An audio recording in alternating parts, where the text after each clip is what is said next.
Hey there Aries, it's Kay, hope you're well. So then you lovely lot, let's get started with the October monthlies. They're out a few days late, so I do apologise.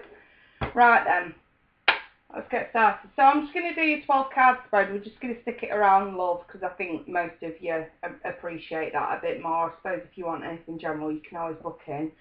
But otherwise I'm going to get started. So Aries, love for Aries, Sun, Moon and Rising, October 2017, Aries, October 2017, week by week for Aries, two fell out then.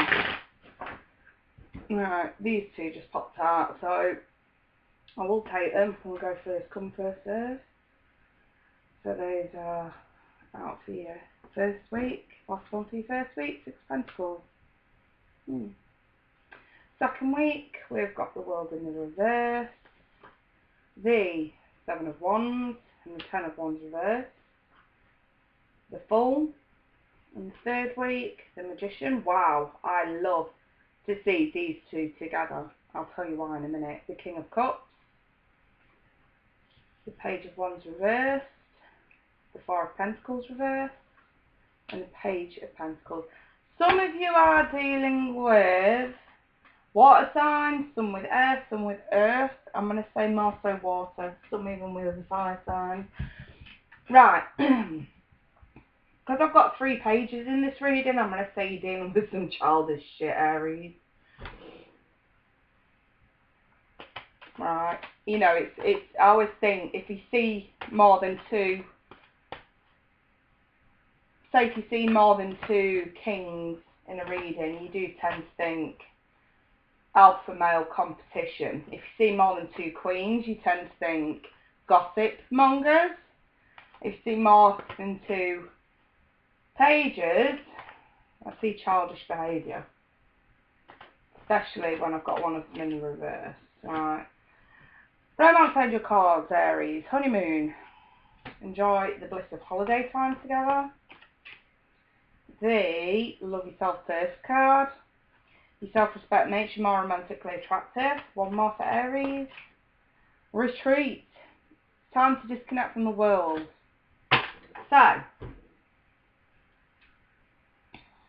one moment. Just taking a sip of my coffee there, Aries. I need it. So, right, basically, the way this spread works is the top row, right, we're going week by week, as you'd have gathered. The top row is representing what's crowning you, what's on your mind. Second row is representing the overall effect or outcome. And the last row is the reason why. So, let's take a look at this first week. Let me just pull this spread over slightly, because a few of these cards are a little bit out of the way of the view of the camera. That should be a bit more better for you to see. So let's go into the first week. We've got the Four of Cups, which is what's on your mind. So something's being offered, but it's not quite what you thought or not quite what you wanted, Aries. It's as simple as that. Whatever's on the table, it's not good enough. Whether it's you offering them or them offering you. And then I've got this Page of Swords. So it seems like you're holding back. And the reason why? You're trying to get what you deserve.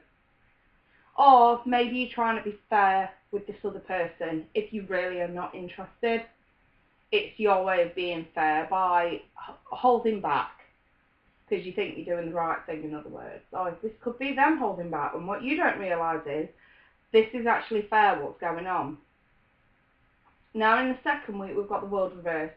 We've got a cycle that's not quite over, a situation that's not over. So whatever's going on here in the first week, it seems like it's not that you ever change your heart, but it's that you're holding back for a damn good reason. And it seems like that reason, or they're holding back for a good reason. It seems like the reality of that is in the second week. Because we've got here the Seven of Wands being the effect or outcome, which is standing your ground, which is fighting for what you love, fighting for what you need, fighting for what you know is right, despite many people coming at you and telling you it's wrong. Going with what you know deep down is right in your heart to fight for. And then the reason why we're releasing burdens, okay. So yeah, some of you could be pushing other people away. Some of you could have a lot of people saying, no, no, no, don't go with this person, don't go with that person, they're a player, blah, blah, blah, blah, blah. This is you standing your ground, knowing what you truly believe is right. Because it is a situation that in your head is not over. And then, coming into the third week, we have an idea with the Fool. We've got the initial idea of fresh new beginnings. And we go from 0 the Fool to 1 the Magician. And this is why I love these two coming out in tandem as such, because like I say, the Fool is the initial idea of the new beginning.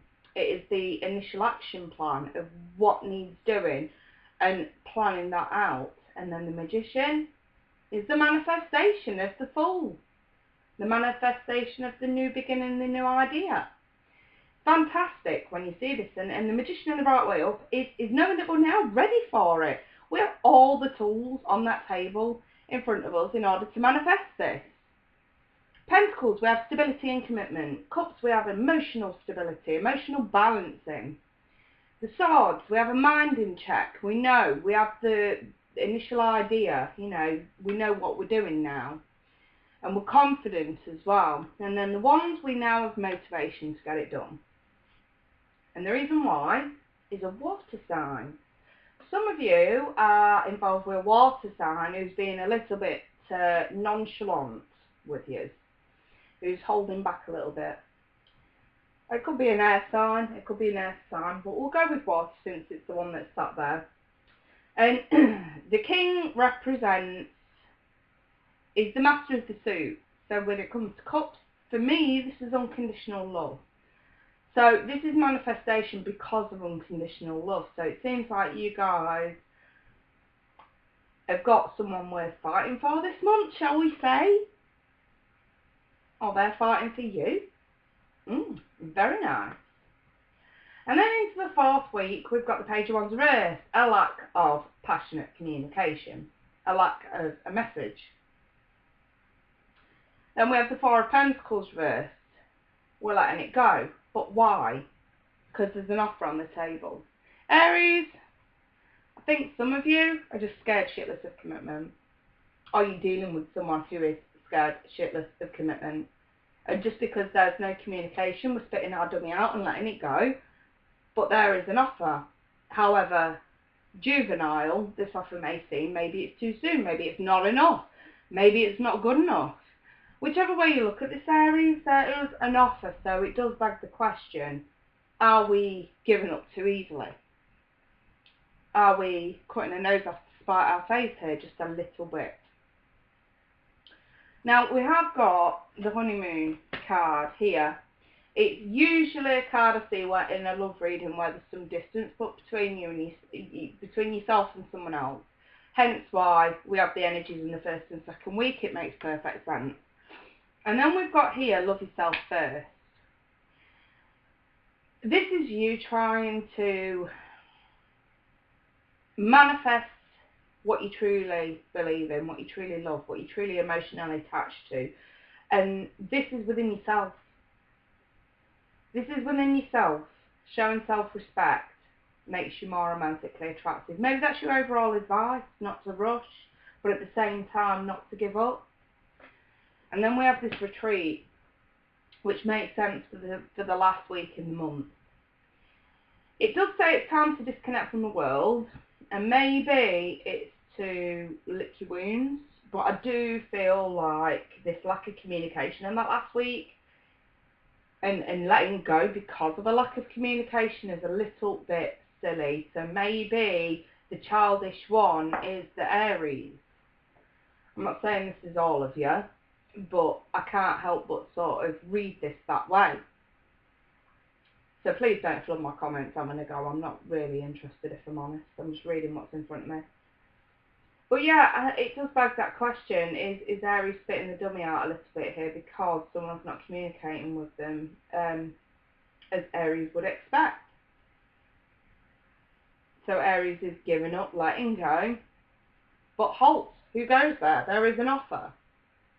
I just think it's a heads up for you guys to say, listen, try not to cut people out willy-nilly without it being justified.